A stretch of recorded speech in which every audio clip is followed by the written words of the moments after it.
Bumagsak sa lupa ang mga footballer sa Peru. Alamin kung anong nangyari sa mga football players at bakit nga ba nagtumbahan ang mga ito mula sa mga detalye ng balitang ibabahagi maya-maya.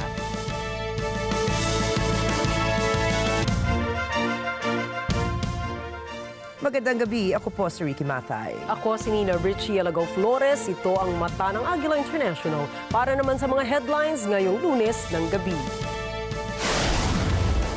Ambassador Jose Manuel Romualdez tiniyak na mananatiling matatag ang relasyon ng Pilipinas at Estados Unidos kahit sino ang magwagi sa US presidential elections. Pag-asa maiging binabantayan ang bagyong Marces sa loob ng Pilipinas. Estados Unidos naghahanda na para sa pagbubukas ng US presidential elections. Pagputok ng Lewotopi volcano sa Indonesia, pumatay ng 10 katao. At 3 taikonauts ng Shenzhou 18 crew nakabalik na sa Earth.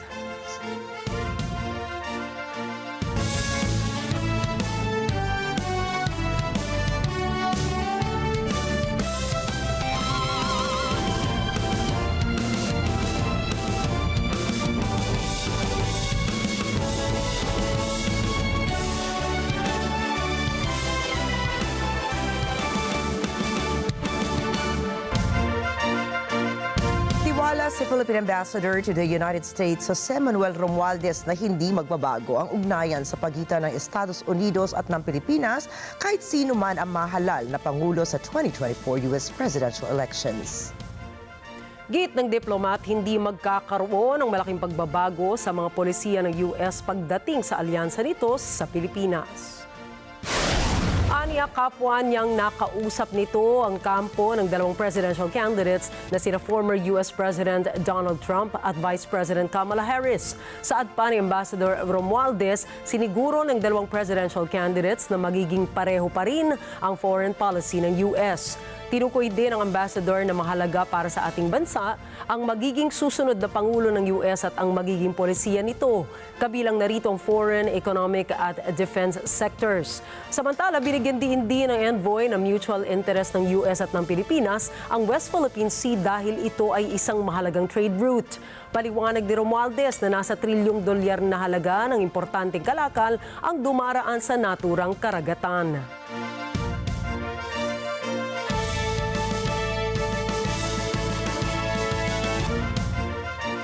Kinundina ng Department of Foreign Affairs ang North Korea sa sunod-sunod itong ballistic missile launches sa mga nakaraang buwan. Kamakailan lamang na inilunsad ang North Korea sa isang ICBM na tinatawag na Hwasong 19 na nagtala ng pinakamahabang flight time sa kasaysayan ng bansa. Mariing binatikos na Manila ang mga aktibidad ng Pyongyang at nanawagan na itigil nito ang mga aksyon na nakasisira sa kapayapaan at stability ng rehiyon. Kasama rito ang tumataas sa tensyon sa Korean Peninsula at maging sa rehiyong Indo-Pacific na maaari nang maabot ng bagong missile ng North Korea. Nanawagan din ang Pilipinas sa North Korea sundin ang United Nations Security Council resolutions at makipag-usap na maayos sa international community.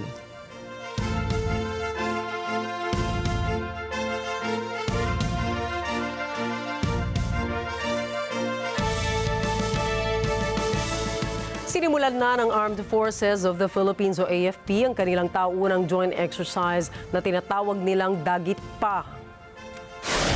Sinabi ni AFP Chief General Romeo Bronner Jr. na ang joint exercise na ito ay itutuon ngayong taon sa pagpapalakas ng kakayahan ng Army, Air Force, Navy at Special Operations Force sa external defense. Gaganapin ang ika-8 edisyon ng Dagit Pa na ito mula Nobyembre 4 hanggang 15 na may mahigit 3,000 mga sundalong lalahok. Binigyan din ni General Bronner na isasagawa ang tinatawag na Information Warfighter Exercise sa joint drills na magpapakita ng kahalagahan ng impormasyon sa modern warfare.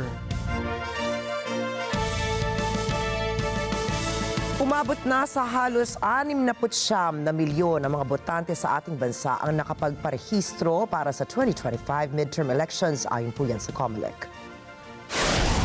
Sa datos ng poll body, ang lugar na may pinakamaraming naitalang bilang ng rehistradong botante para sa darating na halalan ay ang Calabar Zone region na may kabuuang 9,764,170.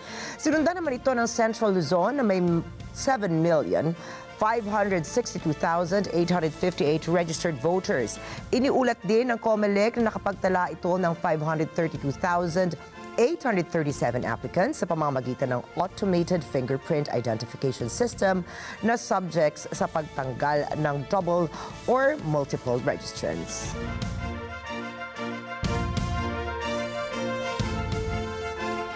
Wala pa ring pahayagan China ukol sa demand ng Armed Forces of the Philippines o AFP na bayaran nito ng 60 million pesos ang Pilipinas. Ayon kay AFP Chief General Romeo Browner Jr., nagbigay na ng sulat ang AFP sa Department of Foreign Affairs upang maiparating sa China ang kanilang demand. Matatandaan na nasira ng Chinese Coast Guard o CCG ang mga gamit ng AFP noong Hunyo ng taong ito. Sa pilitang kinuha rin ng CCG ang 7 rifles ng mga opisyal ng Philippine Navy. Binutas din ng CCG ang 2 rigid-hulled inflatable boats ng Pilipinas habang 8 crew naman ng Philippine Navy ang nasugatan. Isang Pilipino rin ang naputulan ng daliri sa pambubuli ng China noong Hunyo. Ayon sa Department of Agriculture or DA, maaaring bumaba ang presyo ng gulay sa loob ng 2 linggo dahil po yan sa makaka-recover ang sektor ng high-value crops. Anila, mahigit 847.48 million pesos na halaga ng high-value crops ang nasira dahil sa pananalasa ng Bagyong Christine. Mula sa 100 pesos kada kilo ay nasa 180 pesos kada kilo na ang halaga ng ampalaya. Ang string beans naman ay 200 pesos kada kilo mula sa 140 pesos kada kilo. Ang kamatis na dating 160 pesos per kilo ay nasa 210 pesos per kilo na ngayon. Ang pechay Tagalog na mula sa 100 pesos kada kilo ay nasa 150 pesos per kilo na rin ngayon.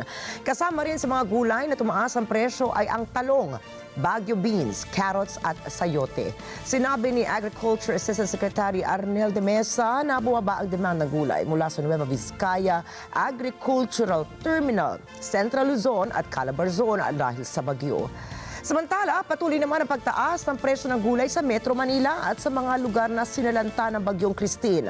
Paliwanag ni De Mesa, nakikipag-ugnayan na sila sa ibang ahensya para sa market matching upang bigyan ng ibang options ang mga mamimili.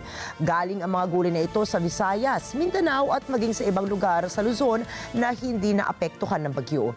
Bukod sa market matching, nag-deploy rin ang DA ng mga kadiwa food trucks para sa mga lugar na binaha.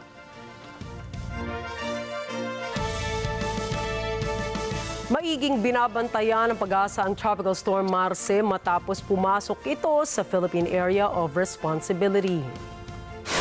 Ayon sa datos ng State Weather Bureau, namataan ang mata ng bagyo, 740 kilometers silangang bahagi ng Virac, Catanduanes, bandang alas 4 ng hapon. Gumagalaw ito sa direksyong Pahilagang Kanluran sa bilis na 30 kilometers per hour na may lakas na 85 kilometers per hour at bugsong 105 kilometers per hour. Hindi pa nagtataas ng tropical cyclone wind signal ang pag-asa. Subalit posibleng magdeklara ang pag-asa ng wind signal number 1 sa ilang bahagi ng Cagayan mamayang gabi o kaya'y bukas ng umaga. Kapag lalong lumakas ang Bagyong Marce ay inaasahang ang pinakamataas na wind signal na idedeklara ng pag-asa ay wind signal number 4. Magpapatupad ang mga oil industry firms ng dagdag bawas sa presyo ng oil products bukas, November 5. Ayon sa kanilang advisory, babawasan nila ng 10 sentimo ang presyo ng kada litro ng gasolina. Daragdagan naman nila ng 75 sentimos ang presyo ng kada litro ng diesel. 50 sentimos naman ang taas presyo kada litro ng kerosene o gaas. Ayon sa Department of Energy, ang dahilan ng paggalaw sa presyo ng produktong petrolyo ay dahil na rin sa hindi stable na supply ng produktong petrolyo sa Asian market. Susunod, Indonesia at Russia naglunsad ng kauna-unahang joint Navy drill sa Java Sea. Germany nangako ng patuloy na pagsuporta sa Ukraine. At mahigit 30 katao patay sa pambobomba sa Gaza. Ang iba pang detalye ng mga balita sa pagbabalik ng mata ng Agila International.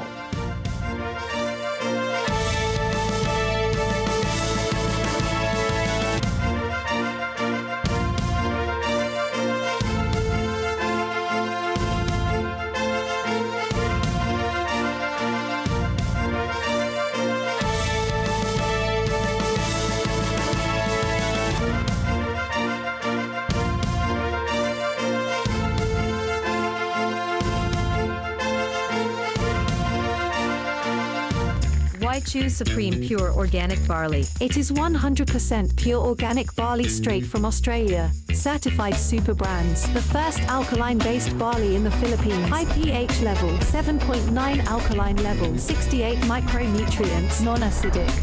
It helps boost immune system, improves digestion, high in antioxidants, regulates blood sugar level and cholesterol. Waglan Basta Barley. Dapat alkaline-based Supreme Pure Organic Barley. Matatag ang paninindigan. Matapang sa pagresponde. Matapat sa paglilingkod. Pati kang tagapagbalita. Mata natin sa balitaan. Alex Santos kasama gabi-gabi sa Mata ng Agila Primetime.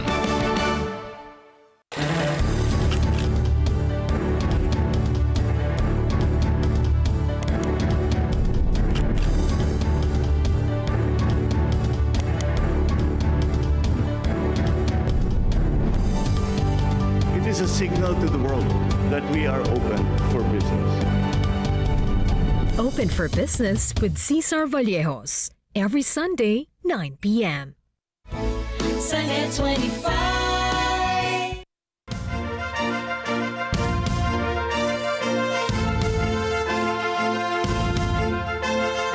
Nakatakdang magtungo si Myanmar junta leader Min Aung Hlaing na sa China ngayong linggo upang dumalo sa ilang mga regional summits. Ito ang magiging kauna-unahang pagbisita ni Min Aung Hlaing sa China mula nang makuha niya ang kapangyarihan sa Myanmar noong 2021 matapos ang isang kudeta. Ibinahagi ng Myanmar Radio and Television ang schedule ng leader kasama ang pagdalo nito sa isang Greater Mekong Sub-Region Summit at sa Ayeyawadi Chao Phraya Mekong Economic Cooperation Strategy Summit. Nakatakda ring makipagpulong si Min sa mga leader ng Cambodia, Laos at Vietnam sa Kunming upang palakasin ang relasyon ng mga bansa kasama na ang China sa Myanmar. Sinimula ng Indonesia at Russia ang kanilang kauna-unahang Joint Navy Training Drill sa Java Sea nitong Lunes. Nag-umpisa ang military exercise matapos lang ipangako ni Indonesian President Prabowo Subianto ang mas malakas na ugnayan sa Russia sa aspeto ng depensa. Ito ay bilang bahagi ng kanyang layuning magkaroon ng mas malawak na relasyon sa iba't ibang bansa bilang bahagi ng non-alignment foreign policy ng Indonesia. Gaganapin ang exercise sa Java Sea mula Nobyembre 4 hanggang 8. Bagaman walang detalyeng ibinigay tungkol sa naturang aktibidad, ipinahayag ng dalawang bansa na layunin nila ang isang intel exchange sa pagitan ng dalawang navies. Nakipag-usap si European Union's Foreign Policy Chief Joseph Borrell sa kanyang katapat sa South Korea na si Cho Tae-yul sa kabila ng pangamba ng Seoul ukol sa pagpapadala ng hukbo ng North Korea sa Ukraine. Sa kanyang pagbisita sa Seoul matapos ang Japan ay binisita ni Borrell ang demilitarized zone sa gitna ng dalawang Korea. Sa isang post ay ipinahayag ni Borrell na nagtungo siya ng South Korea upang dalhin ang ugnayan ng South Korea at EU sa seguridad at depensa sa next level. Subalit, hindi naman ito ipinaliwanag ang ibig sabihin ng nasabing pahayag. Ang unang strategic dialogue sa pagitan ng dalawang kampo ay dumating kasabay ng ulat ng Washington at Seoul ukol sa pagdating ng sundalo ng North Korea sa Kursk region. Sa ngayon ay nagpadala na ng non-lethal assistance ang Seoul papuntang Ukraine katulad ng mine clearance equipment at intelligence aid. Subalit iniwasan nila magpadala ng armas sa naturang rehiyon dahil sa posibilidad na magresulta ito sa pagtaas ng tensyon sa gitna ng dalawang Korea. Magpapalipad ang Russia ng 2 Iranian satellites sa orbit ng planeta sa darating na Martes sa isang patuloy na pagpapalalim ng kanilang ugnayan.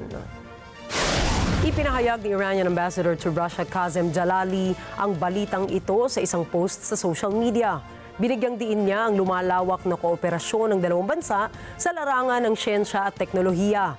Ang Kawsar, isa sa mga satellites, ay isang high-resolution imaging satellite habang ang Hod-Hod naman ay isang maliit na communications satellite. Dumating ng Kiev si German Foreign Minister Annalena Baerbock upang imangako na ipagpapatuloy ng Berlin ang kanilang suporta. Bumisita ng Ukraine si Baerbock upang siguruhin sa Ukraine ang patuloy na suporta ng kanilang bansa sa kabilang na mga pangamba ng Kiev sa kanilang magiging ugnayan ng Washington matapos ang magaganap na eleksyon. Sabi nitong kakailanganin ng Ukraine ang mas maraming suporta sa kabila ng pakikilahok ng militar ng North Korea at sunod-sunod na Russian airstrikes ngayon. Paparating na ang third winter of war ng giyera nila ng Russia. Sa ngayon ay ang Germany ang tumatayong pinakamalaking taga-suporta ng Ukraine kasunod ang Washington, subalit nangangamba sila na posible itong maudot kapag nanalo si Republican candidate Donald Trump. Nagpaabot na ng karagdagang 170 million euros ang Germany upang madagdagan ang emergency energy aid bilang tugon sa pambomba ng heating plants at power lines ng militar ng Moscow sa mga nakaraang linggo. Nagtagumpay si Maya Sandu, ang pro-Western na Pangulo ng Moldova sa presidential election laban kay Alexander Stoyanoglu, isang kandidato ng partido na tradisyonal na pro-Russian. Молдова, ты шагнула в будущее. Дорогие молдаване, я благодарна каждому из вас, кто пришел на выборы. Я услышала ваш голос, и тех, кто меня поддержал, и тех, кто проголосовал за господина Стояногла. Я обязуюсь быть президентом всех вас. În acest scrutin am văzut vulnerabilitățile proceselor democratice din Republica Moldova și prioritatea noastră acum este ca să le eliminăm și ca să putem să ne consolidăm și procesele democratice și instituțiile democratice. Drepturile noastre. Nanguna si Sandu na may halos 55% ng kabuang boto sa eleksyon nitong linggo, kasunod ni Stoyanoglu na may 45%.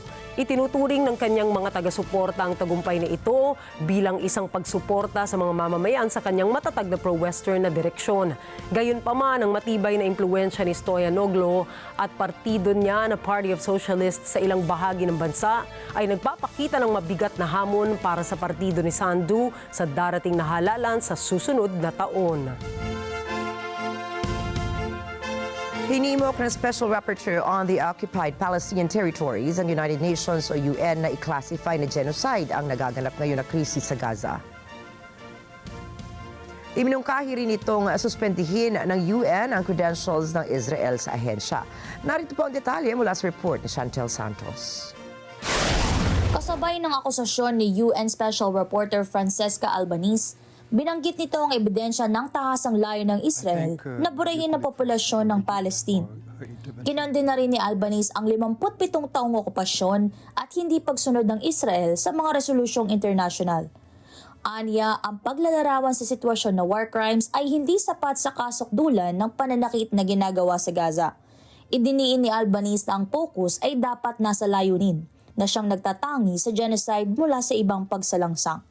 No one has been spared, not just among the Palestinians and the Lebanese, even in the United Nations. And it's because of that, on top of the genocide and on top of the 57 years of unlawful occupation, that I say it's time to consider suspending the credential of Israel as a member state. I understand the sensitivity because none of you has really clean hands when it comes to human rights. That's okay.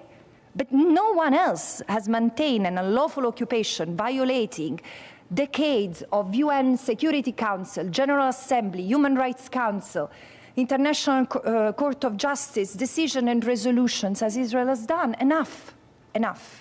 Dapat na anyang tigilan na ito. Chantel Santos para sa mata ng Agila International. Trusted, connected, on point. Hindi bababa sa 31 katao ang napatay sa pambobomba ng Israel sa Gaza Strip nitong linggo. Sa halos kalahati ng mga namatay sa northern area ng Gaza kung saan nagsagawa ng isang buwang kampanya ang Israeli Defense Forces, layo nito anyang pigilan ng Hamas na makabangon at mag-regroup. Sinabi ng mga manggagamot na hindi bababa sa 13 Palestinians ang napatay sa magkakahiwalay na pag-atake sa mga bahay sa bayan ng Beit Lahia at Jabalia, ang pinakamalaki sa 8 makasaysayang refugee camps. Ang natitira ay napatay sa magkakahiwalay na airstrikes ng Israel sa Gaza City at sa mga lugar sa Timog, kabilang ang isa sa Khan Yunis na ayon sa health officials, pumatay ng 8 tao kabilang ang 4 na bata. Hindi nagkomento ang Israel sa kanilang military action sa Gaza.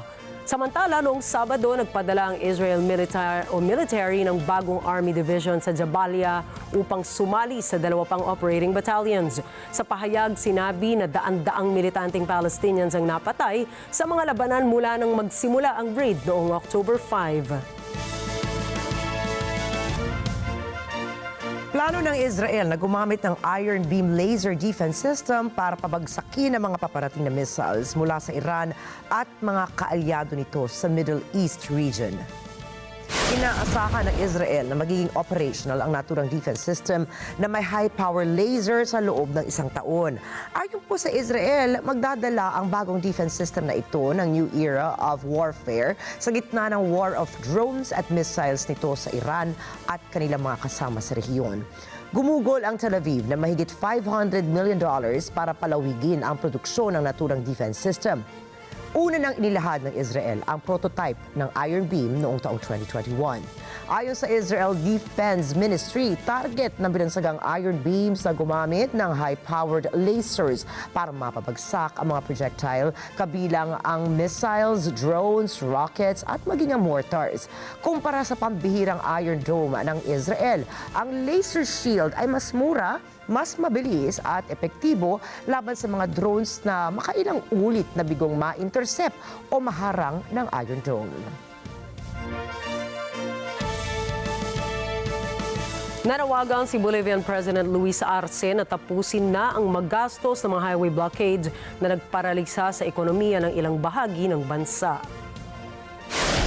Binigyang diin ni President Arce na umabot na sa mahigit $1.7 billion ang economic cost ng mga blockades na tumagal na ng 17 araw. Sinabi rin niya na 70 katao, kabilang ang 61 pulis, ang sugatan dahil sa mga sagupaan sa mga blockades. Binalaan ni Arce ang mga nagpuprotesta na magpapatupad ang gobyerno ng mas malaking mga hakbang kung hindi sila susunod sa pakiusap na ito. Ang mga blockade ay pinangunahan ng mga taga-suporta ni dating President Evo Morales matapos ang umano'y tangkang pagpaslang sa kanya ni Luis Arce. Noong linggo, nagsara na ang early voting sa West Palm Beach, Florida. Ito po ay bilang paghahanda sa mismong araw ng eleksyon sa Nobyembre 5. Narito ang report ni Rose Papa Angeles.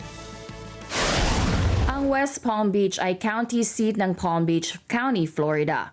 Ito ang tahanan ng Mar-a-Lago residence ni Republican presidential candidate Donald Trump. At nitong linggo, natapos na ang early voting dito bilang paghahanda sa huling araw ng mahigpit na laban sa pagitan ni Trump at Vice President Kamala Harris para sa susi ng White House.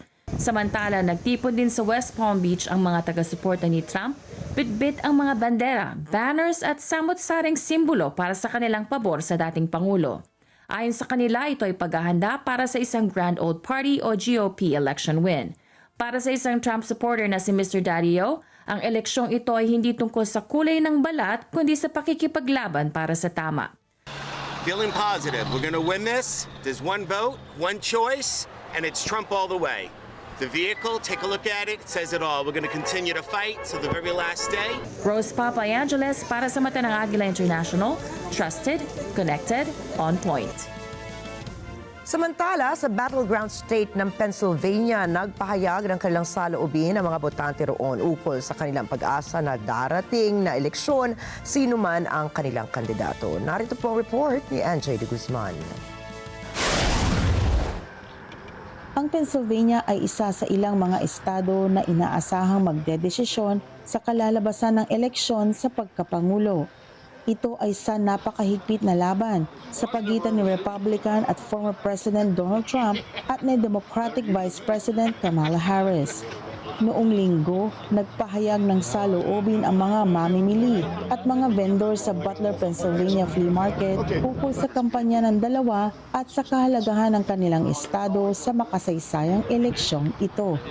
Kung gaanong iba-iba ang mga binibenta at binibili sa Clearview Mart Flea Market, gayon din ang pagkakaiba-iba ng opinyon ukol kina Harris at Trump. Para kay Ken Negol na isang Coast Guard veteran at taga-suporta ni Trump, patas na eleksyon ang kanyang nais. I'm worried. I hope the fix isn't in.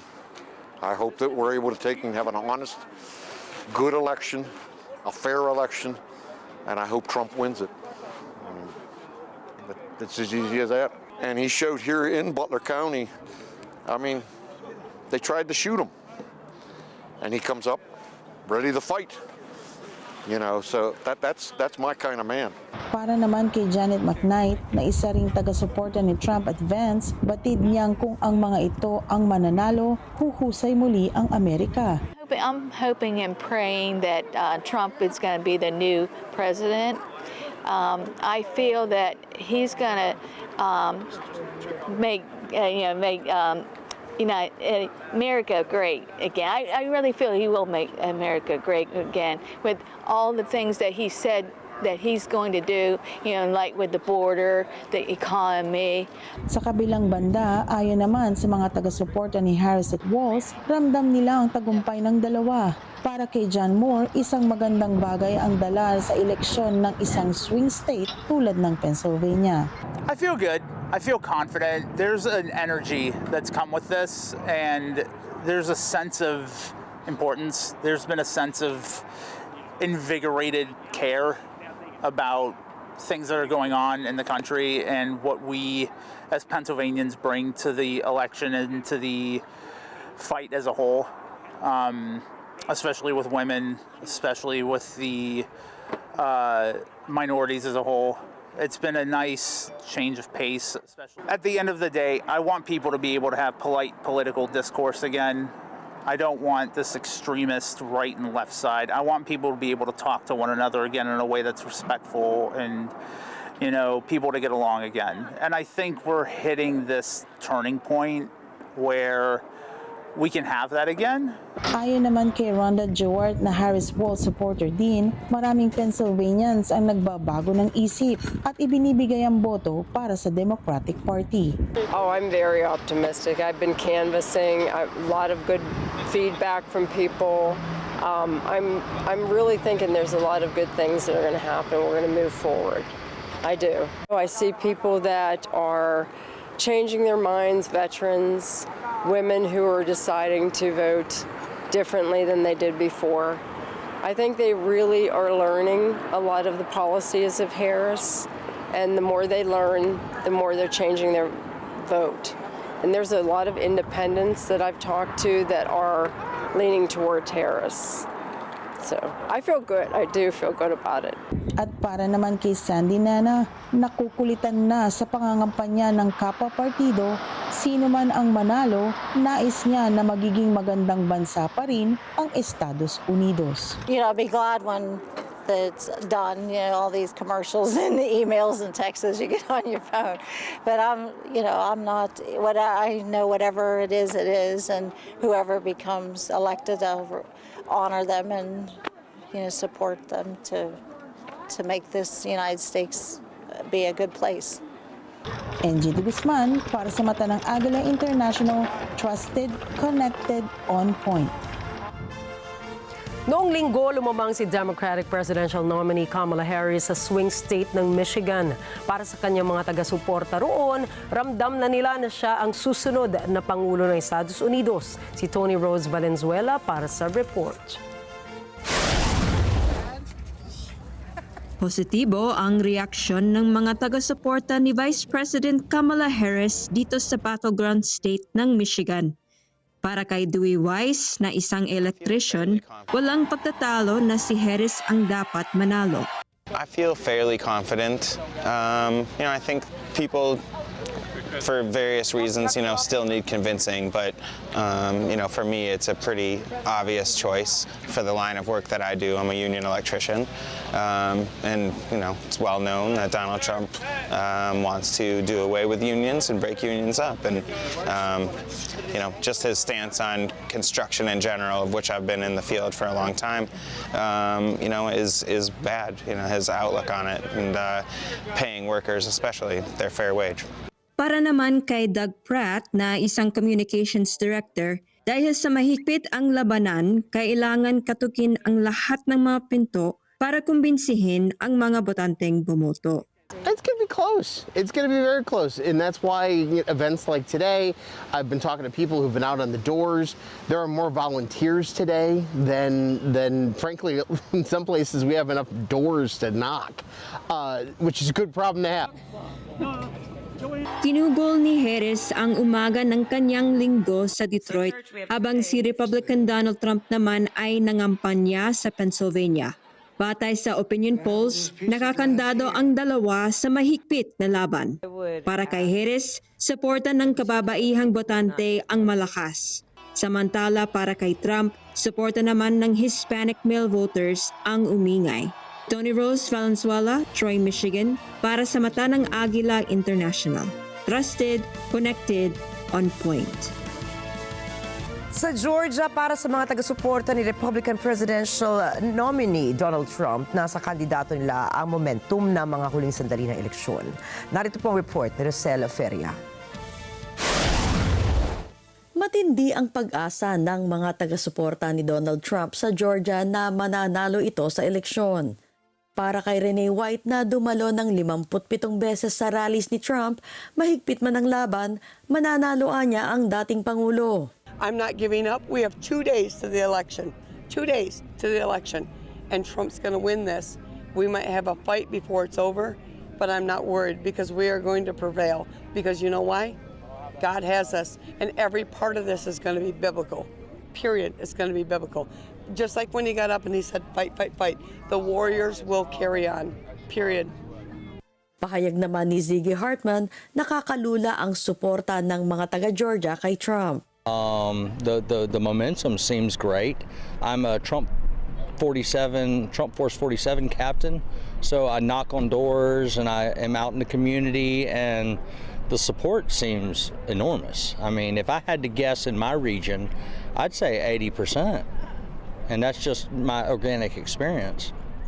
Samantala, nagpahayag ng pagdududa ang mga taga-suporta ni Trump ukol sa isang Des Moines Register Mediacom poll na nagsasabing nangunguna si Kamala Harris sa Iowa na Republican ng ilang taon na. I think it's skewed toward her to try to get us not to come to vote. Rosel Feria para sa Mata ng Agila International, trusted, connected, on point. Malapit nang makilala ng buong mundo ang susunod na Pangulo ng Estados Unidos mula sa tapatan ng dalawang bigating mga kandidato ng Partidong Democratic at Republican. Maglalaban sa pwesto ang dating Pangulo na si Donald Trump at ang Vice-Presidente sa kasalukuyan na si Kamala Harris. Marahil ay nagtataka ang ilan sa kung sino ba si Kamala Harris, bakit kaya nila ito inendorso, at ano nga ba ang nalalaman nito sa usapin ng politika. Kinikilala ngayon si Kamala Harris bilang ika-49 na Vice-Presidente ng Estados Unidos mula sa demokratikong administrasyon ni Pangulong Joe Biden. Matatandaan na inendorso ni Biden si Harris bilang kandidato sa pagkapangulo ng Democratic Party. Ito ay matapos niyang magdesisyon na umurong. Ipinanganak si Harris mula sa Oakland, California, kung saan ang kanyang ama na si Donald J. Harris ay nagmula sa Jamaica bago ito lumipat sa Estados Unidos taong 1960. Taong 1950 naman, nang lumipat mula India ang ina nitong si Shyamala Gopalan Harris bilang bahagi ng Asian Pacific American Institute for Congressional Studies. Bukod rito ay nakapagtapos si Harris sa Howard University sa kursong Political Science at Economics noong taong 1986. Nakuha naman niya ang law degree niya sa University of California at Hastings College of the Law sa San Francisco at nakapagtapos ng Juris Doctor noong 1989. Dagdag pa rito ay kinasal naman siya noong 2014 kay Douglas Emhoff na isang abogado at naging ina ng dalawa nitong mga anak. Nakapagsulat din si Harris ng 3 mga libro gaya ng kanyang memoir na The Truths We Hold, An American Journey, Superheroes Are Everywhere at Smart on Crime. Sa usapin ng pagbibigay serbisyo sa publiko ay nanilbihan naman si Harris mula 2004 hanggang 2011 bilang District Attorney ng San Francisco. Kabilang sa mga inisyatibo ay ang Back on Track program na naglalayo na mabawasan ang bilang ng mga first-time drug offenders.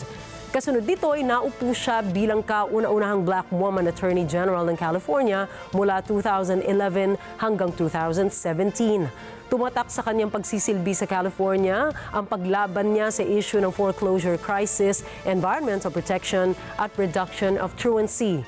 Samantala, nanungkulan naman si Harris bilang senadora ng California mula 2017 hanggang 2021 kung saan nakilala ang galing niya sa pagtatanong. Kabilang sa mga advokasya na kanyang isinulong ay ang social justice, healthcare, civil rights at criminal justice reform. Hinawakan din ni Harris bilang senadora ang ilan sa mabibigat na trabaho sa loob ng Senate Committee. Kasama rito ang Committee ng Judiciary Committee, Intelligence Committee, the Homeland Security and Governmental Affairs Committee at ang Budget Committee. Sa ngayon ay siya na ang kauna-unahang Black at Indian American na naging Vice-Presidente ng Estados Unidos. Dagdag pa rito ang makasaysayang pagkakaupo niya sa isa sa pinakamataas na pwesto sa gobyerno ng Estados Unidos bilang isang babae. Mula sa kanyang mga karanasan sa politika, masasabing may ilalaban sa pagtakbo bilang susunod na Pangulo ng US si Kamala Harris. Kasama na rito ang matinding pagsuporta ng mga artists na hindi nag-atubili na hikayatin ng ibang botante na iboto ito. Sa huli, ang labanan sa pwesto at partido ay malapit ng mawakasan mula sa boto ng mga huradong mamamayan. Habang papalapit na ang US 2024 presidential elections, talakayin naman po natin ang buhay ng dating Pangulo at kasalukuyang kandidato ng Republican Party na si Donald Trump. Si Donald Trump ay pang-apat na anak ng New York real estate tycoon na si Fred Trump. Sa kabila ng yaman ng kanyang pamilya, nagsimula siya sa pinakamababang posisyon sa kumpanya ng kanyang ama at ipinasok sa isang military academy noong 13 taong gulang pa lamang siya. Matapos niyang makuha ang kanyang degree sa Wharton School ng University of Pennsylvania, siya ang naging paborito ng kanyang ama na magmana ng negosyo, lalo na nang magpa siyang maging piloto ang kanyang nakatatandang kapatid. Opisyal na nakinuha ni Donald Trump ang pamamahala ng kumpanya taong 1971, kung saan tinutok niya ang negosyo ng pamilya mula sa residential units patungo sa mga mararangyang mga proyekto katulad ng Trump Tower. Lalo pa siyang sumikat sa mundo ng entertainment. Una, bilang may-ari ng Miss Universe at Miss USA beauty pageants at bilang creator and host ng reality show na The Apprentice. Sa isang panayam noong 1980, inilarawan ni Trump ang politika bilang isang mabagsik na mundo at sinabing ang pinakamahuhusay ay mas pinipiling manatili sa negosyo. Subalit, noong 1987, nagsimula na siya magpahiwatig ng interes sa pagtakbo bilang Pangulo at noong 2000 at 2012 ay muntik na ring tumakbo. Noong 2015 naman, nang opisyal na ihayag ni Trump ang kanyang kandidatura kung saan idineklara niya na patay na ang American Dream at nangakong ibabalik nito ng mas malaki at mas mahusay. Sa ilalim ng slogan na Make America Great Again, mabilis niyang tinalo ang mga karibal niya sa Republican Party upang makaharap si Democratic candidate Hillary Clinton. Sa huli, nagtagumpay si Trump at naging Pangulo ng Estados Unidos taong 2017.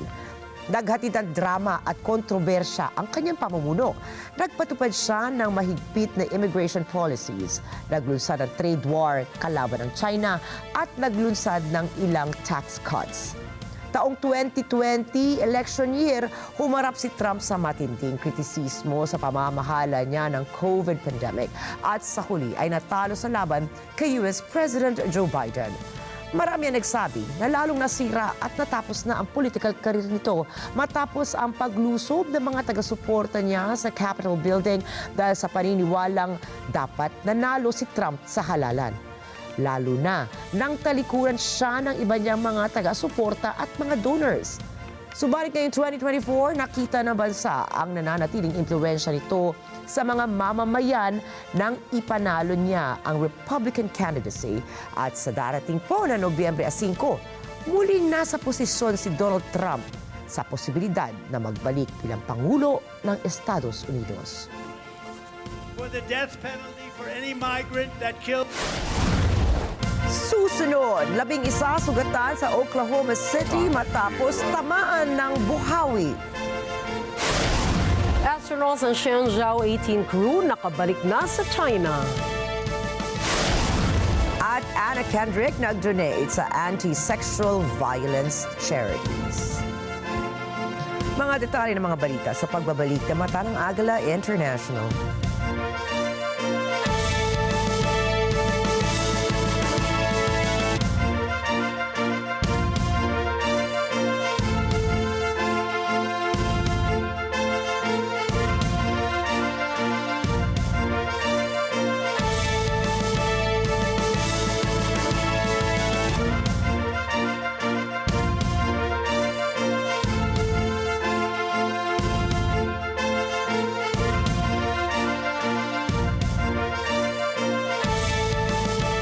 Alam namin ang iyong pagsisikap.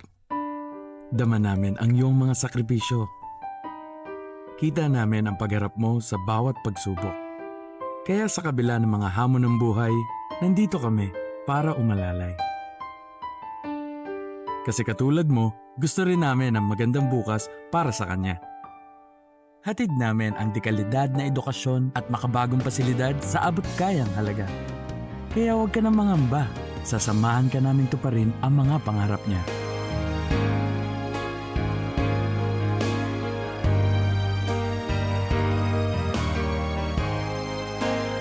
Maaasahan mong sulit dito ang mga pinagsikapan mo. Sa aming mga makabagong pasilidad at sistema ng edukasyon. Mailalabas natin ang aking talino at mga kakayahan niya. Kahit sa munting halaga, makakasiguro ka na makakasabay siya sa mabilis na pag-ikot ng mundo. Sa New Era, karamay mo kami sa bawat hamon. Kaagapay mo kami sa bawat hakbang. Kasama mo kami sa bawat ngiti at tagumpay.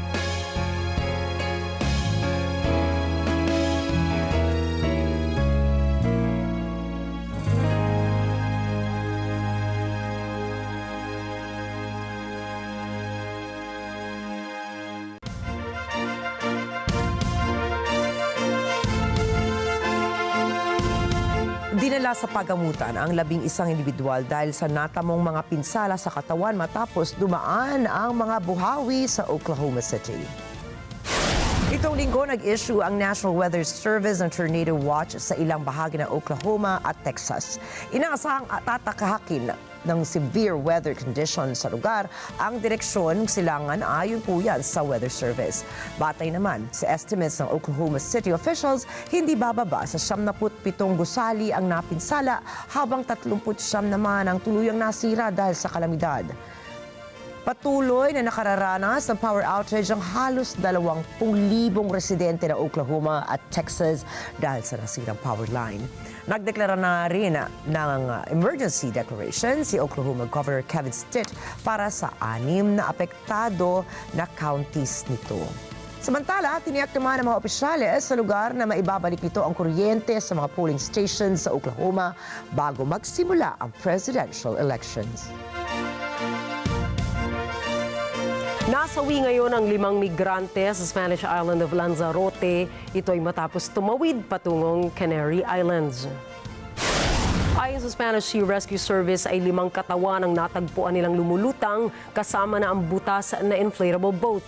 Kasunod nito ay nagpadala sila ng isang aircraft at 2 life raft kung saan ay nailigtas ang nasa 17 katao. Dagdag pa ritong nasa 80 pasahero na ligtas namang nakasakay sa isang life raft. Batay sa ulat ng state agency, aabot sa higit sa 1,500 katao ang kanilang nailigtas sa loob lamang ng 1 linggo. Samantala, una namang naiulat ang pagkamatay ng nasa 48 migrante na mula sa Mauritania. Ito ay matapos din nilang tawagin o tawirin ang Canary Islands.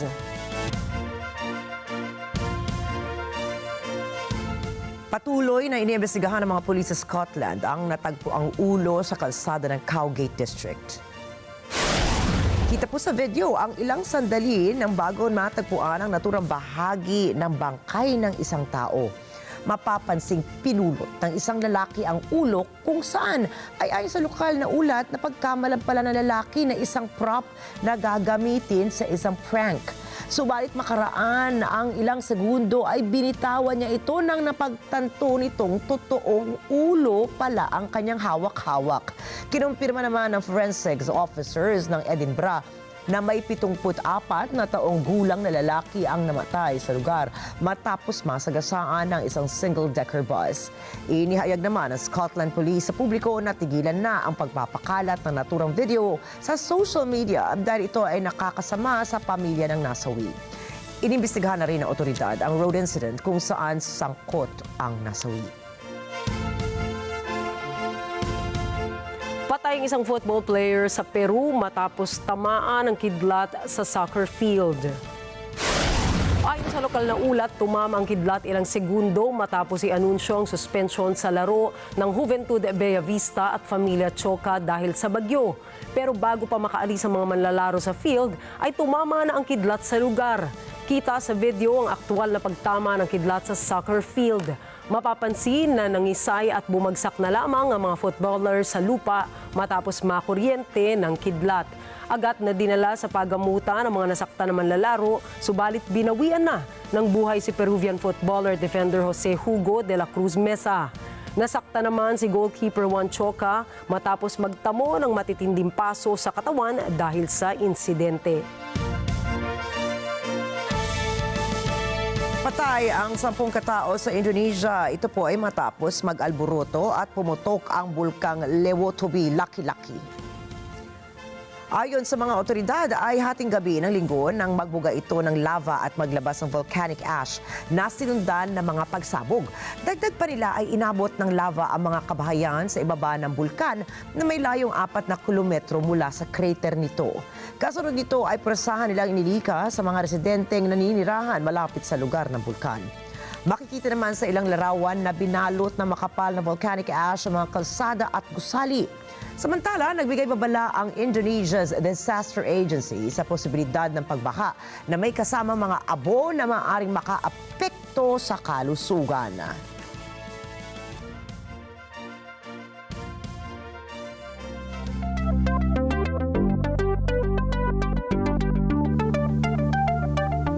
Nakabalik na po sa Earth ang crew ng Shenzhou 18 matapos ang 6 na buwang pananatili sa Tiangong International Space Station. Ayon sa China Manned Space Agency, ang Shenzhou 18 crew ay binubuo ng 3 taikonauts na sina Ye Guangfu, Li Kong at Li Guangshu. Dumating ang 3 sa Dongfeng Landing Site sa Inner Mongolia Autonomous Region 1:24 ng umaga. 非常感谢全国人民的对我们的关心，也非常感谢航天员对我们奋力的托举。这次太空圆梦之旅，我们乘组一心，天地一体，2次出舱活动可以说是一气呵成，在轨科研试验进展的也非常顺利。虽然现在我们已经圆满地完成了神舟18号飞行任务，但是探索太空永无止境。我们一定会尽快恢复，争取早日投入训练，再次回到浩瀚太空，在建设航天强国新征程上贡献自己的力量。Inilunsad ng China ang Zhenzhou 18 mission noong April 25 para magsagawa ng scientific experiment sa larangan ng microgravity, space material science, space life science at iba pa. Sa susunod na taon, inaasahan naman na ilulunsad ng China ang Zhenzhou 20 at 21 mission, pati na rin ang Zhenzhou 9 Cargo craft para mag-deliver ng orbit supplies sa space station.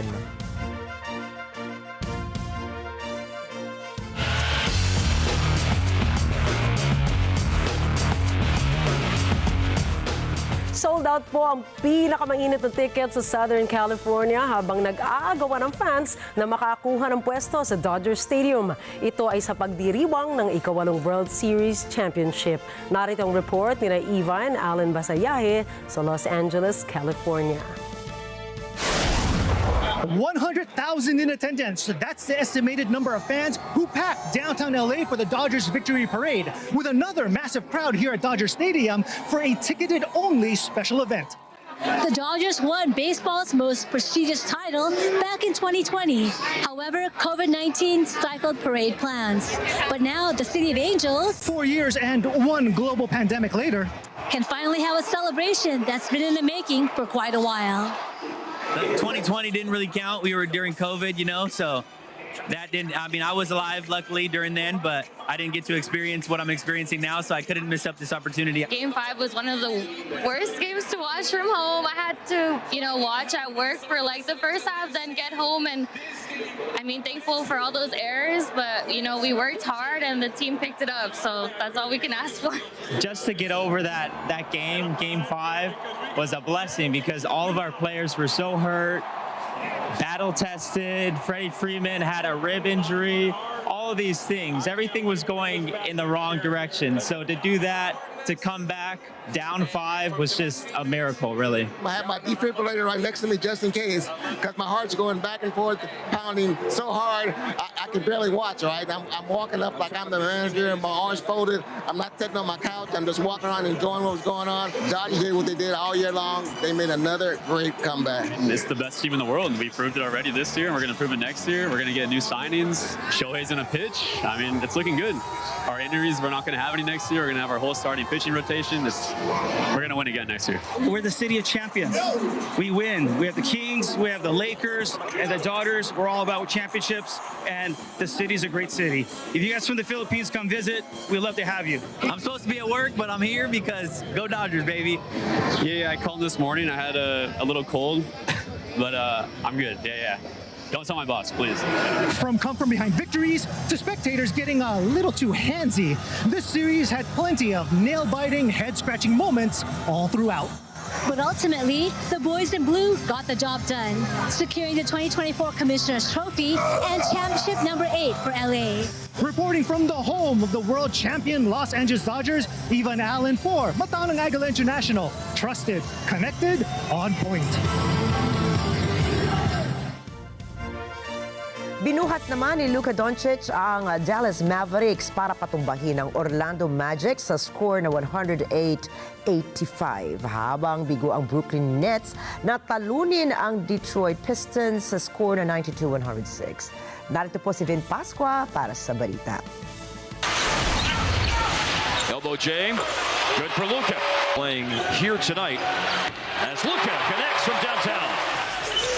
And right over him. And it's Lucas steps under the defense to beat the buzzer. Maging ang backup point guard na si Spencer Dinwiddie ay walang nagawang puntos sa loob ng 16 minutes na paglalaro. Sinamatalas na individual score ng Orlando sa katauhan ni Franz Wagner. Sa Dallas, tanging si Luka ang ibinabad ng mahigit 30 minutes. Hindi naman tumigil si Luka at tinambakan ang kalabang kuponan ng 23 big points. 4 na panalo ng hawak ngayon ng Dallas habang 3 panalo naman ang ibinulsa ng Orlando. Samantala, bigo ang Brooklyn Nets na talunin ang nangungulelat na Detroit Pistons sa paghaharap ng dalawa ngayong araw. Naging susi sa panalo ng Pistons ang two-way performance ni Jalen Duren, 13 points, 17 rebounds, kasama ang 19 points, 6 rebounds na kontribusyon ng young star na si Cade Cunningham. Hindi kinaya ng Nets ang consistent shooting ng Pistons sa kabila ng 26 points na ipinoste ni Cameron Johnson at 17 points na ipinasok ni Cam Thomas. Hawak pa ng Nets ang 4-point lead sa pagtatapos ng first half, ngunit sa kabuuan ng third quarter ay nagpasok ang Pistons ng 31 points kontra sa 20 points ng kalaban.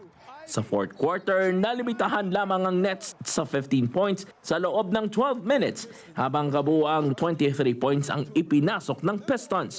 Ito na ang ikalawang panalo ng Pistons sa loob ng 6 na laro ngayong season.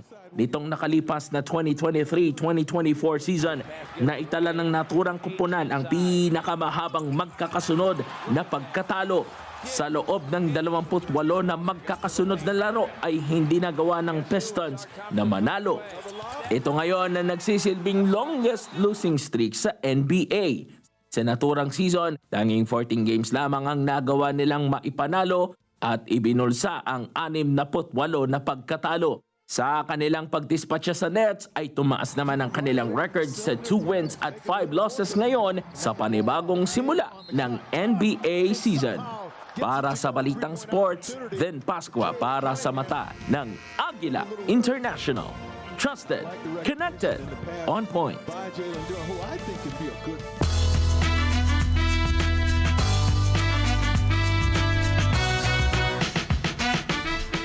Habang oras na lamang ang binibilang bago ang eleksyon sa Estados Unidos, nagbigay ng kani-kanilang mga opinyon ang ilang celebrities doon. Alamin natin ang mga isyong mahalaga para sa kanila na nais nilang matugunan ng magiging bagong administrasyon. Mula sa utang ng bansa hanggang sa pagsupil ng social media at pagsulong ng renewable energy, iyan ay ilan lamang sa mga isyong nais ng US celebrities na bibigyang atensyon ng magiging bagong presidente. Para kay Matt Damon, pambansang utang ang nagusto niyang aasikasuhin ng bagong commander-in-chief. Well, I wish somebody would talk about our $34 trillion debt, because that's a lot of money, and if half our tax base is just servicing that debt, that's a problem. It doesn't seem to be getting smaller, so definitely I'd love someone to mention that. I haven't heard a single person mention that yet. It's a lot of money. So yeah, that'd start there. Para naman kay movie maker Tyler Perry, regulasyon pan-social media ang hanap niya. That is such a really profound question, because what we're facing right now is a crisis in this country and around the world, and I think it's largely due to the non-regulation of social media. People being able to say anything they want, put anything they want, and use these algorithms to make people think and feel a certain way. And my hope one day is that what is happening in social media will be what happened in the tobacco industry. We will get all the research, we will get everything that they're trying to keep private and make it public to see the kind of damage that it's doing on our psyche as a community as a whole. Binigyang diin naman ng aktivistang si Jane Goodall ang kahalagahan ng pag-aalaga sa kapaligiran at ang mabuting dolor ng renewable energy. To tax some like oil and gas companies, they get subsidized. They should be taxed. The companies doing renewable energy should be rewarded and should be subsidized. And I would hope that that candidate will put aside more land for conservation, to encourage the greening of cities, to push for renewable energy, those things that benefit the environment, and measures that will help to alleviate poverty. Para naman sa award-winning actor na si Anthony Hopkins, kalaban ngayon ng maraming kamangmangan. Anya, pag-uusap ang kailangan upang maayos ang mga issue ng mundo. The common enemy today is ignorance. Ignorance and the evil of ignorance. The evil of dictatorial thinking. To say, come together, let's talk. Let's get this sorted out. Go back to John Kennedy. What does Russia want? What does China want? What does Ukraine want? What does the Middle East want? What do they want? Instead of barnstorming and standing on a platform condemning everything. Jane Catherine Gregorio para sa mata ng Agila International. Trusted, connected, on point. Nagbigay ng donasyon ng American actress na si Anna Kendrick para sa mga charity na lumalaban sa sexual violence. Ayon kay Kendrick, ang ibinigay niyang pera sa charity ay mula sa kinita niya sa palabas na Woman of the Hour. Inilabas ang Woman of the Hour noong October 18 kung saan tampok ang buhay ng mga babaeng inabuso at pinatay ng isang serial killer. Pinagbidahan naman ni Kendrick sa pelikula ang karakter na si Cheryl Bradshaw habang ang serial killer naman ay si Rodney Alcala. Dagdag pa rito ay hinatulan ang karakter na si Alcala ng guilty para sa 8 pagpatay mula taong 1971 hanggang 1979. Samantala, hindi naman sinabi ni Kendrick ang kabuoang donasyon na kanyang ibinigay sa The Rape, Abuse and Incest National Network at National Center for Victims of Crime.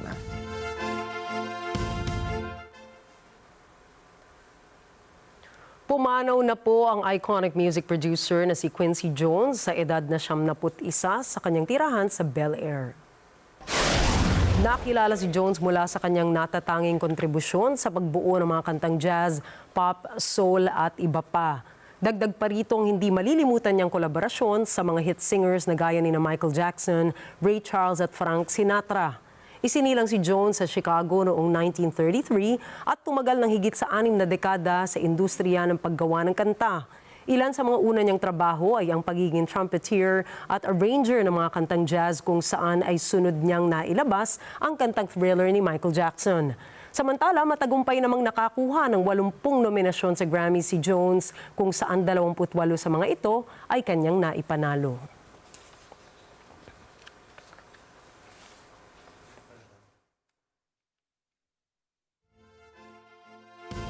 At narito po kami para maghatid ng balita saan mang dako ng mundo.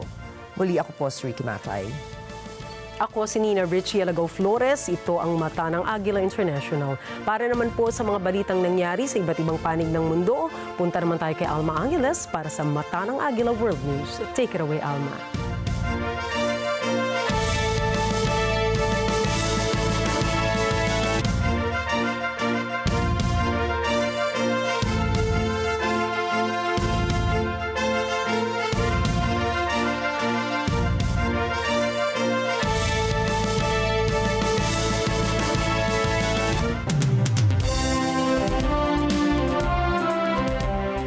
Thank you, Nina and Ricky. Good evening, everyone. I'm Alma Angeles for NET25 World News on tonight's headlines. As Election Day draws ever near, the 2024 race begins to officially heat up, pitting Republican candidate Donald Trump against Democratic Vice President Kamala Harris. They are fighting so hard to steal this damn thing. Look at what's going on. Look at what's going on in your state. Every day, they're talking about extending hours and stuff. Who ever heard of this stuff? And I have this piece of glass here. But all we have really over here is the fake news, right?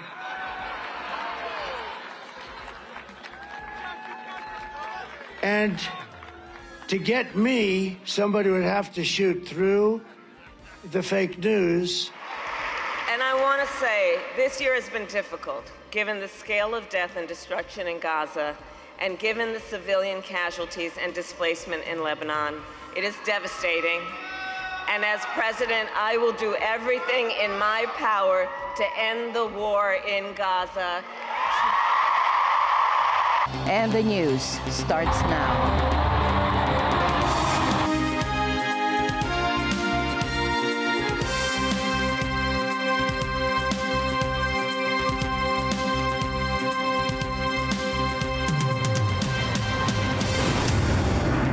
Eastern Indonesia experienced a massive casualty after the late-night eruption of Mount Lewatobi-Laki-Laki volcano.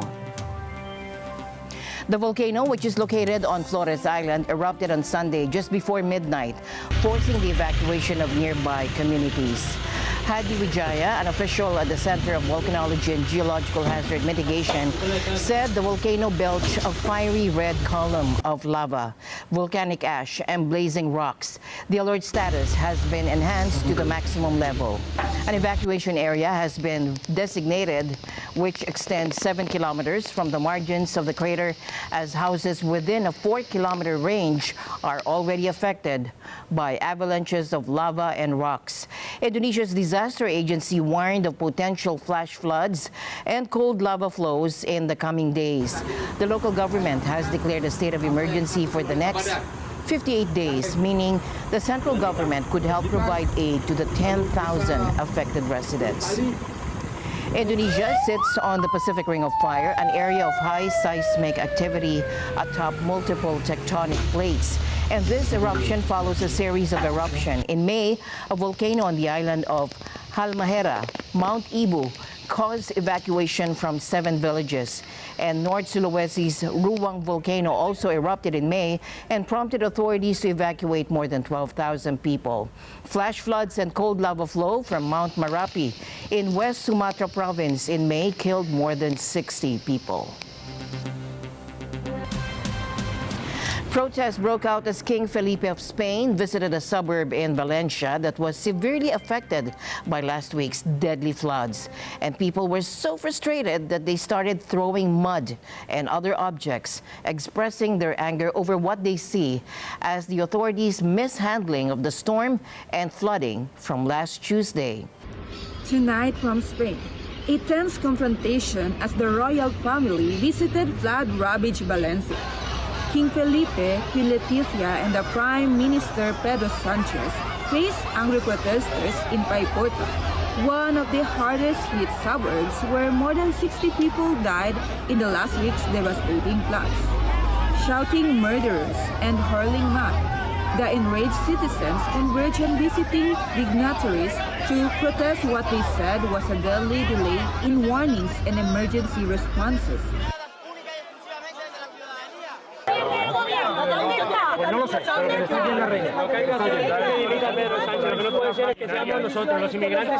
Prime Minister Sanchez with a quick retreat from the scene, but King Felipe stood his ground, embracing his sovereign. Queen Letizia, tears streaming down her face and streaked with mud, clasped citizens in her arms despite the bedlam. With 217 deaths, this now constitutes Spain's deadliest flash flood in modern times. Thousands remain without power, and dozens are still missing. With the tragedy has come a political storm. The central government says alert were the responsibility of regional authorities, while officials in Valencia say they are defending their response. The regional leader, Carlos Mazon, who also faced protesters injured today, praised the king's exemplary handling of the situation. Reporting from Spain, this is Juliana Ala for NET25 World News.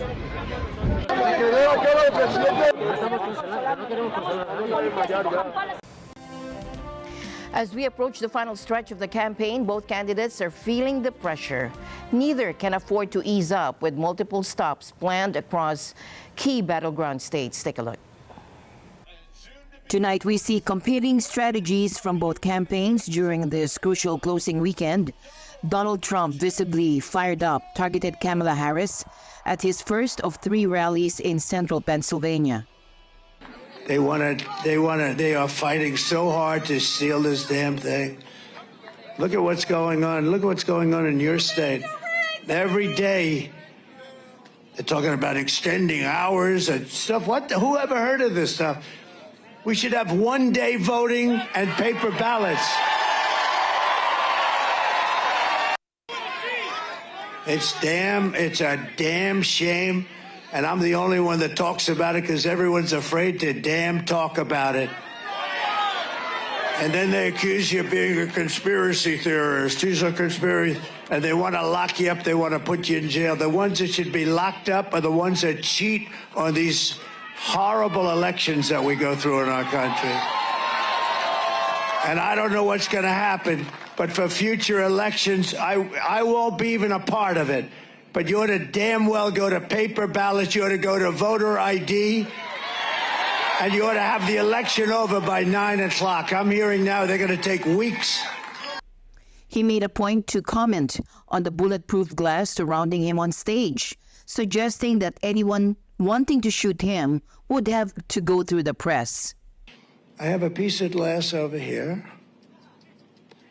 and I don't have a piece of glass there. And I have this piece of glass here, but all we have really over here is the fake news, right?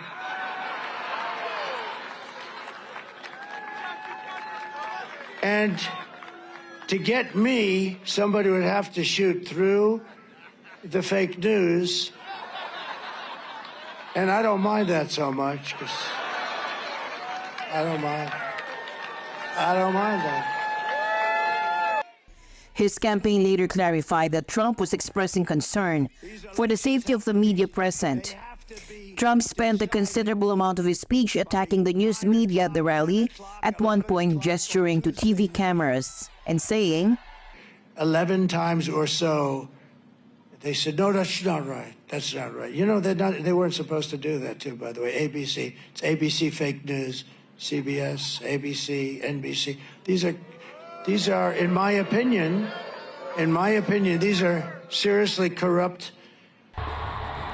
Kamala Harris, on the other hand, focused her efforts in Michigan, aiming to energize black voters at a church in Detroit.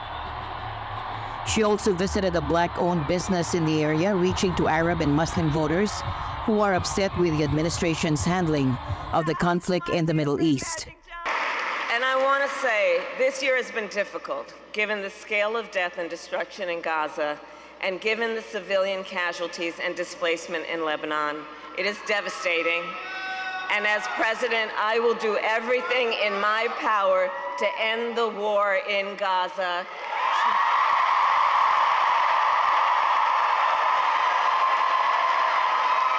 To bring home the hostages, end the suffering in Gaza, ensure Israel is secure, and ensure the Palestinian people can realize their right to dignity, freedom, security, and self-determination. In a surprise appearance on Saturday Night Live, Harris even gave a pep talk to her on-screen counterpart. With just one full day left, both sides are pulling out all the stops.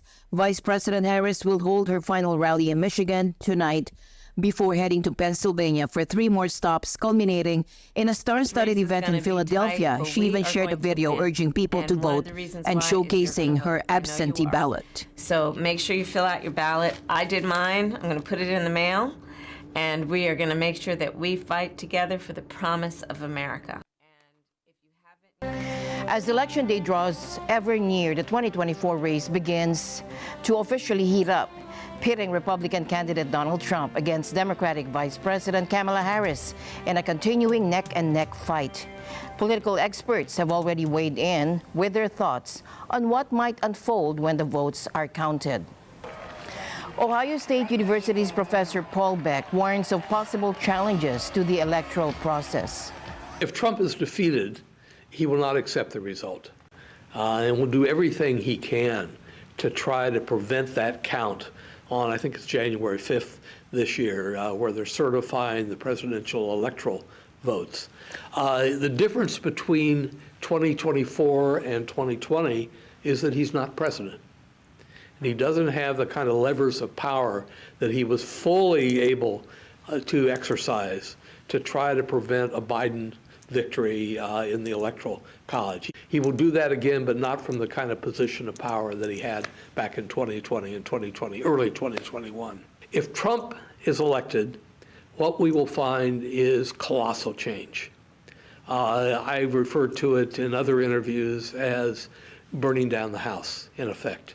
And so voters, I think, are faced with a situation where they can either vote for the status quo with some incremental changes to it, but pretty much the same as the Biden administration, versus really radical changes at the national level, particularly if Trump is in control or the Republicans are in control of the Senate and the House. There'd be colossal changes there. And I think that we should believe what he says, that it would be an election or an administration that is fueled by a desire for retribution. Looking to what he saw as likely results, Beck said that a Harris presidency would be very much a status quo administration with some adjustments. If Harris wins, we will find incremental changes from what was going on in the Biden administration, but they would be incremental.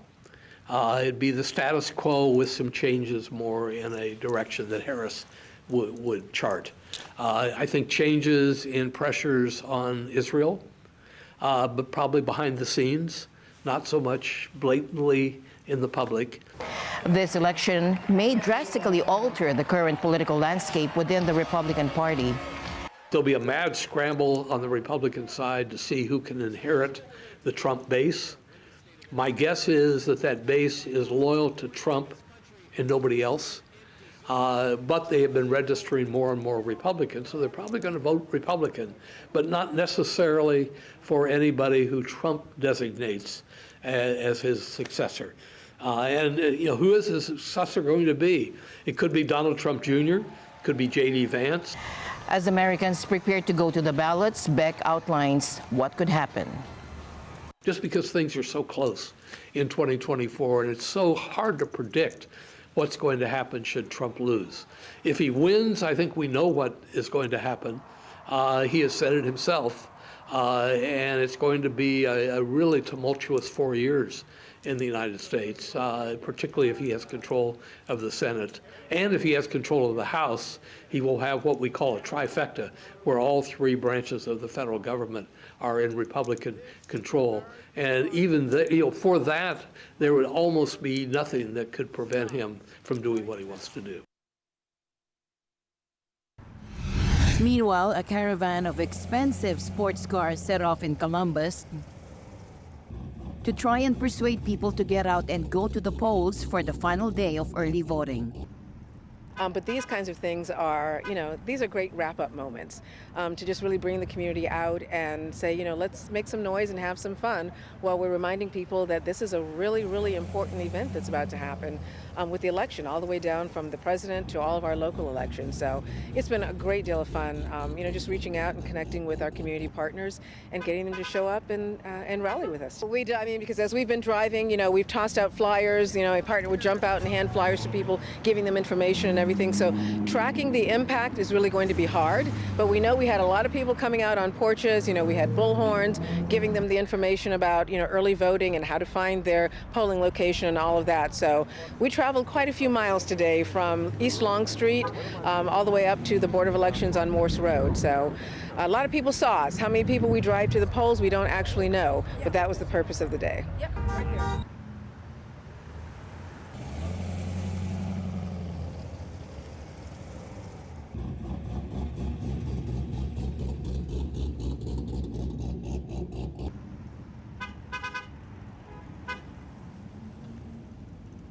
As the U.S. election approaches next, this week, Ukraine is anxiously watching one of its key allies facing uncertainty from both candidates. And this comes at a critical time during Russia's 32-month-long full-scale invasion.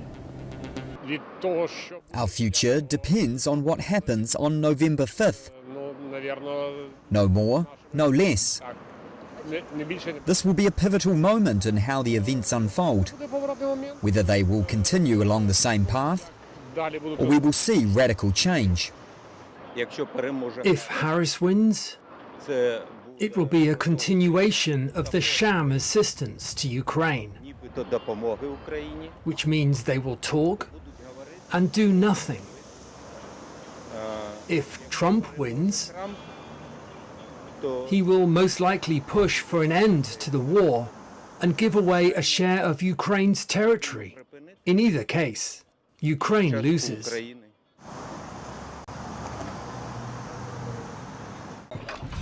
Meanwhile, Gazans voiced their concerns ahead of the U.S. presidential election, hoping for an outcome that will bring an end to the ongoing conflict in the war-torn Palestinian enclave. وهي دمارنا ودمار قطاع غزة على أمريكا، على يد الأمريكان. كل المواد التفجير والمواد اللي بتبعتها أمريكا تيجي لنا إحنا قطاع غزة. إيش بنستفيد من أمريكا؟ إيش بنستفيد من ولا من الانتخابات الأمريكية؟ رئيس أمريكا شجعنا في شيء؟ لا وقف ضدنا ووقف ضد أولادنا وأطفالنا في قطاع غزة وضد الحياة اللي احنا عايشينها. دمرنا ودمر قطاع غزة كلها هي. هتكون زي اللي قبل، يعني الرئيس الأمريكاني اللي قبل واللي بعد هو يعني نفس الشيء هيسوي خراب. شو تطلع شو يسوي في الدور وش يسوي في الدنيا. يعني بده يعص إسرائيل علينا، مش هيعص إسرائيل علينا، هيجي مع إسرائيل على الفلسطينيين زي بقية الدول العربية ما بتتفرج يعني. On foreign policy, Harris is expected to stick largely to Biden's playbook on key issues. She has pressured Israeli Prime Minister Benjamin Netanyahu for a Gaza ceasefire deal, but has also taken a hard line against Hamas, saying the militant group must be eliminated and remains committed to the U.S. policy of arming Israel. On the other side, Trump said he would ban refugee resettlement from terror-infested areas such as Gaza and arrest pro-Hamas thugs who engage in vandalism, an apparent reference to the college student protesters. Many Arab and Muslim Americans, as well as anti-war activist groups, have condemned U.S. support for Israel amid tens of thousands of civilian deaths in Gaza and Lebanon and the displacement of millions. A suspected leak of classified documents linked to an aide of Israeli Prime Minister Benjamin Netanyahu is rocking Israeli politics and sparking fury among families of hostages held by Hamas. A recent court decision has partially lifted a gag order revealing aspects of a case that may compromise security sources and impede efforts to negotiate the release of hostages. A suspected leak of classified Gaza documents involving an aide to Israeli Prime Minister Benjamin Netanyahu is jolting Israeli politics and leading to outrage for the families of hostages held by Hamas. A court ruling partially lifting a gag order has provided an initial glimpse of the case, which the court said had compromised security sources and may have harmed Israel's efforts to release the hostages. On Friday, the magistrate's court confirmed that a number of suspects had been arrested as part of a probe into a suspected, quote, security breach caused by the illegal provision of classified information. Dana Pugak, a lawyer representing the Forum for Families of Hostages, said on Sunday that the people have a right to know the information despite potential security issues. For the last year, they have been waiting to hear any intelligence or any information about any negotiation about the release of those hostages. I hope that inside the doors, we will see that everything is going in the right track, and he's doing everything he can to bring them home and nothing to sabotage this. And I hope that we will understand from this event here. Netanyahu has denied any wrongdoing by his office staffers and said in a statement on Saturday that he was only made aware of the document by the media. The suspects could not be reached for comment. Details from the document in question were published by Germany's Bild newspaper in September, according to Israeli newspaper Haaretz, one of the media outlets that had appealed to the court to lift the gag order. Around that time, the U.S., Qatar, and Egypt were mediating ceasefire talks between Israel and Hamas that were to include a deal to release the hostages.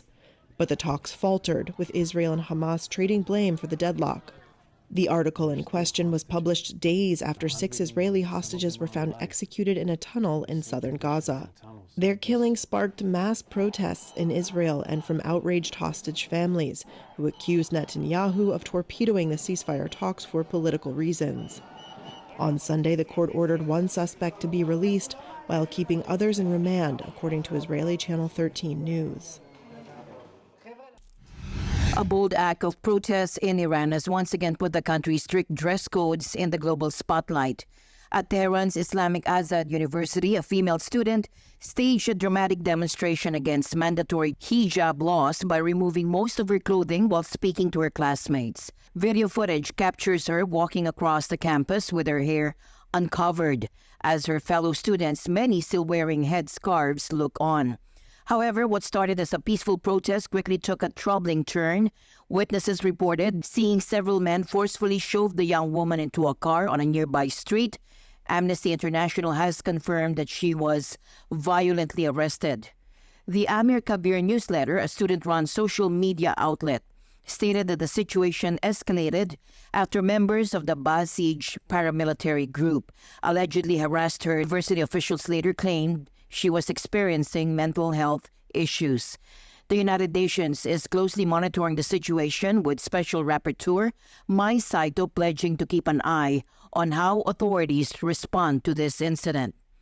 This event resonates deeply within Iran, where women face strict regulations regarding public dress.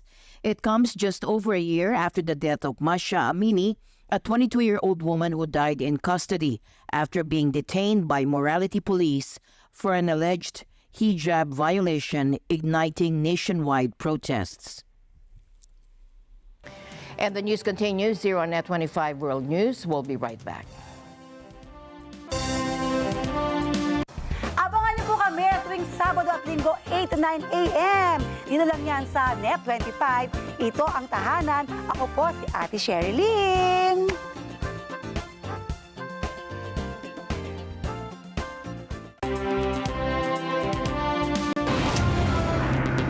The hottest ticket in town sells out fast as fans scramble to claim a seat at Dodger Stadium. This to celebrate the Dodgers' 8th World Series championship. In Los Angeles, California, Evan Allen with a report. 100,000 in attendance. That's the estimated number of fans who packed downtown LA for the Dodgers Victory Parade, with another massive crowd here at Dodger Stadium for a ticketed-only special event. The Dodgers won baseball's most prestigious title back in 2020. However, COVID-19 stifled parade plans. But now the City of Angels, 4 years and one global pandemic later, can finally have a celebration that's been in the making for quite a while. 2020 didn't really count. We were during COVID, you know, so that didn't, I mean, I was alive luckily during then, but I didn't get to experience what I'm experiencing now, so I couldn't miss up this opportunity. Game 5 was one of the worst games to watch from home. I had to, watch at work for like the first half, then get home, and I mean, thankful for all those errors, but we worked hard and the team picked it up, so that's all we can ask for. Just to get over that game 5, was a blessing because all of our players were so hurt, battle tested. Freddie Freeman had a rib injury. All of these things, everything was going in the wrong direction. So to do that, to come back down 5 was just a miracle, really. I have my defibrillator right next to me just in case, because my heart's going back and forth, pounding so hard, I can barely watch, right? I'm walking up like I'm the manager and my arms folded. I'm not sitting on my couch. I'm just walking around enjoying what was going on. Dodgers did what they did all year long. They made another great comeback. It's the best team in the world. We proved it already this year, and we're going to prove it next year. We're going to get new signings. Shohei's in a pitch. I mean, it's looking good. Our injuries, we're not going to have any next year. We're going to have our whole starting pitching rotation. We're going to win again next year. We're the city of champions. We win. We have the Kings, we have the Lakers, and the Dodgers. We're all about championships, and the city's a great city. If you guys from the Philippines come visit, we'd love to have you. I'm supposed to be at work, but I'm here because go Dodgers, baby. Yeah, I called this morning. I had a little cold, but I'm good. Yeah. Don't tell my boss, please. From come-from-behind victories to spectators getting a little too handsy, this series had plenty of nail-biting, head-scratching moments all throughout. But ultimately, the boys in blue got the job done, securing the 2024 Commissioner's Trophy and championship number 8 for LA. Reporting from the home of the world champion Los Angeles Dodgers, Evan Allen for NET25 World News. Quincy Jones, the legendary music icon, has passed away at the age of 91, as confirmed by his publicist. With a remarkable career that spanned over 65 years, Quincy collaborated with some of the biggest names in music: Count Basie, Miles Davis, Frank Sinatra, and of course, Michael Jackson. His work earned him an incredible 27 Grammy Awards. Quincy played a pivotal role in shaping Michael Jackson's groundbreaking albums, including Off the Wall, Thriller, and Bad. In fact, Thriller remains one of the best-selling albums of all time, with around 70 million copies flying off the shelves. He was also behind the unforgettable anthem, We Are the World, and made significant contributions to film and television working on projects like The Color Purple and The Fresh Prince of Bel-Air. Known for his charisma and charm, Quincy was loved by many, including U2's Bono, who once referred to him as the coolest person I've ever met. And with that, we end tonight's broadcast. For everyone here on NET25, I'm Alma Angeles. Thank you all for joining us. Good night.